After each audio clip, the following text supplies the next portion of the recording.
In today's video, I'm going to teach you how to search Postmark message logs.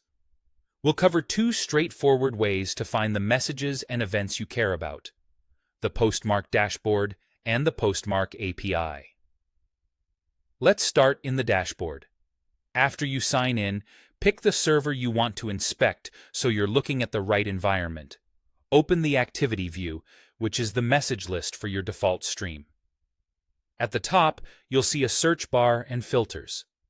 Use these to search by recipient email address to isolate a single mailbox, by subject to focus on a campaign or notification, by tag if you tag your sends, and by date range to narrow the time window.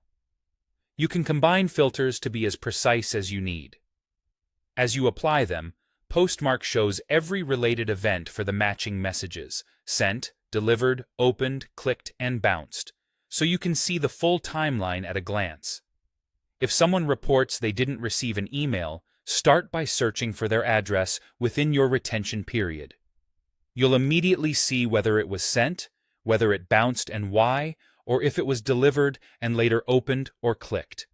If you don't see activity where you expect it, confirm you're in the correct server and stream. And if your results are too broad, tighten the date range or add a subject or tag to reduce noise.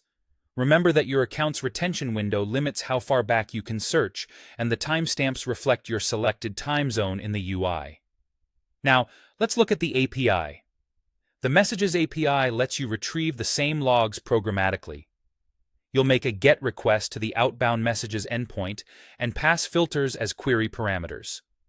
Common filters include recipient, sender, subject, tag, and A from date and to date. You can also control pagination with count and offset, iterating the offset to page through larger result sets. Authenticate the request using your Postmark server token in the X Postmark server token header, and request JSON by sending the appropriate accept header. Keep your token secret and ensure it matches the server you intend to query. Use clear ISO-style dates to avoid ambiguity. The response will return the matching messages along with their event history, which you can feed into your own dashboards, audits, or troubleshooting scripts. If results look off, double-check spelling, verify the server and date window, and add more filters. That's it. Use the activity view for quick, visual searches and the API when you need repeatable, automated access. With the right filters, you'll find exactly what you need in seconds.